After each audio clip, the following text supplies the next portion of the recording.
لوگوں نے پینک میں آ کے بہت زیادہ اسٹاک خرید لیا اور گھر میں ڈمپ کر دیا ہے. کوکنگ آئل کی سپلائی بند ہو گئی ہے. آپ جس سپر مارکیٹ میں جائیں گے کوکنگ آئل کا شیلف جو ہے وہ بالکل خالی ملے گا, اور اس وجہ سے لوگ بہت پریشان ہیں. اب ہو یہ رہا ہے کہ اگر جن مارکیٹس میں کوکنگ آئل مل رہا ہے وہ بھی ایک بوٹل ایک فیملی کے لیے مل رہی ہے, زیادہ آپ خرید نہیں سکتے. یہ بھی تشویشناک صورتحال ہو گئی ہے, لوگ پریشان ہیں, دیکھتے ہیں کیا ہوتا ہے.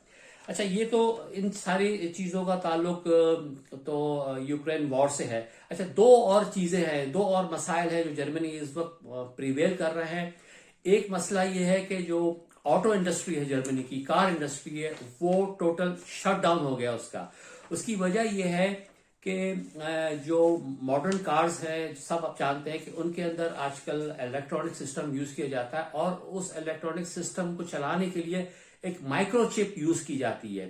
اس کی میں زیادہ ڈیٹیل میں نہیں جاؤں گا کیونکہ بڑی ٹیکنیکلٹیز انوالو ہے اس میں, سب لوگ جانتے ہیں اس بات کو. وہ مائکرو چپ جو ہے وہ اس کی سپلائی بند ہو گئی ہے, اور جس کی وجہ سے گاڑی بنانے والے جو کمپنیز ہیں انہوں نے اپنی پروڈکشن کو ہالٹ کیا ہوا ہے, اور وہ یہ کہہ رہے ہیں کہ جب تک وہ ہمیں چپ نہیں ملے گی ہم گاڑیوں کو مزید پروڈکشن اس کی آگے نہیں بڑھا سکتے. اور خدشہ یہ ہے کہ اس شارٹیج کی وجہ سے اگر یہ شارٹیج 2-4 مہینے چلتی رہی تو بہت سے لوگ اپنے جاب لوز کر جائیں گے, آٹو انڈسٹری سے تعلق رکھنے والے. اس کے علاوہ جرمنی میں جو کیمیکل پلانٹس ہیں جو کہ جرمنی کی ایک میجر انڈسٹری ہے, ان کے پلانٹس بند ہونے کا بھی خدشہ ہے. وہ بھی اگین ڈیپینڈ کرتے ہیں گیس کے اوپر, اور وہاں پہ تقریباً ایک ایسٹیمیٹ کے مطابق 40,000 لوگ جو ہیں وہ جاب لیس ہو سکتے ہیں اگر یہ سچویشن اگلے 3-4 مہینے تک جاری رہی.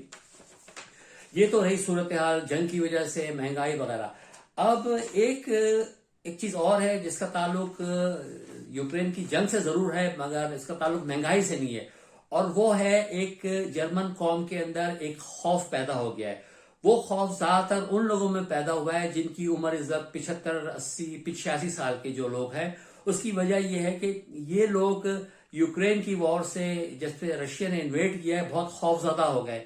یہ وہ لوگ ہیں جنہوں نے اپنے بچپن میں ورلڈ وار 2 دیکھی تھی, اور اس ورلڈ وار 2 کی تباہ کاریاں دیکھی. اس میں انہوں نے بھوک, افلاس, غربت, بیماری اور پتہ نہیں کیا کیا مصیبتیں انہوں نے جھیلی ہیں, اور ان کی اب میموری دوبارہ ریکال ہو رہی ہے, ریوائز ہو رہی ہے. وہ یہ کہہ رہے ہیں کہ ایسا تو نہیں ہے کہ رشیا جرمنی کو بھی انویڈ کر لے, کیونکہ رشیا اور جرمنی کے درمیان میں صرف 2 ملک ہیں, ایک یوکرین اور ایک پولینڈ.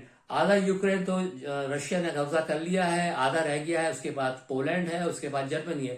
کیونکہ ورلڈ وار 2 میں یہی ہوا تھا کہ رشیا نے باقی یورپین کنٹریز کو انویڈ کیا, اس کے بعد پولینڈ کے راستے وہ جرمنی میں انٹر ہوا اور ایسٹ جرمنی پہ پورا قابض ہو گیا تھا, اور اس نے ایک برلن جو شہر ہے ان کا اس میں ایک دیوار بنا دی, اور ایسٹ جرمنی اور ویسٹ جرمنی 2 حصوں میں ڈیوائیڈ ہو گیا تھا. تو ان کو یہ خوف ہے کہ یہ آنے والے دنوں میں ایسی کوئی صورتحال نہیں ہو سکتی. تو اس وقت جرمنی کے اندر لوگ پریشان ہیں, ان کی تشویش ہے, اور وہ اس پریشانی کا شکار ہو رہے ہیں. بات چیت ہو رہی ہے, میڈیا پہ بھی بہت بات چیت ہو رہی ہے.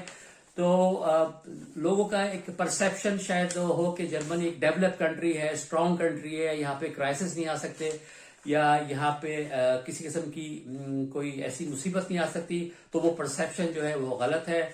پرابلمس یہاں پہ آ چکی ہیں, پرابلمس یہاں پہ بڑھ رہی ہیں, کرائسس یہاں پہ بڑھ رہے ہیں, اور دیکھتے ہیں اگلے چند ہفتوں میں اور چند مہینوں میں کیا ایسی کون سی صورتحال پیدا ہو سکتی ہے.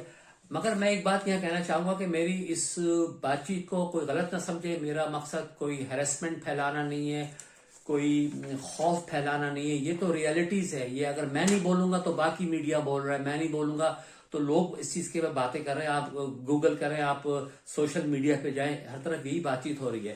مگر چونکہ میں جرمنی میں رہتا ہوں, ایک عام شہری ہوں, سوسائٹی میں موو کرتا ہوں, مجھے بہت ساری باتوں کا اندازہ ہو رہا ہے, پتہ چل رہا ہے. وہ میں آپ سے شیئر کرنا چاہ رہا تھا, اور وہ میں نے آپ سے شیئر کر دی ہے. اور اس کے علاوہ جو دوسری معاملات ہیں جرمنی کے, وہ نارمل اپنے اس میں فیز میں چل رہے ہیں. اسکولز کھلے, یونیورسٹیز کھلی ہوئی ہیں, لوگ کام پہ جا رہے ہیں, مگر بزنسز کم ہو گئے ہیں, اور جس کی وجہ سے بہت سے لوگ جاب لیس ہو گئے ہیں. تو دیکھتے ہیں آگے کیا صورتحال ہے. تو یہ لیٹسٹ اپڈیٹ تھی جرمنی سے اس حوالے سے. اگلی دفعہ کوشش کروں گا کوئی خوشخبری کوئی اچھی خبر ڈھونڈوں جرمنی کی، وہ آپ کے سامنے پیش کروں. تو تب تک کے لیے میں آپ سے اجازت چاہتا ہوں. انشاءاللہ اگلے بلاگ میں آپ کے سامنے حاضر ہوں گا.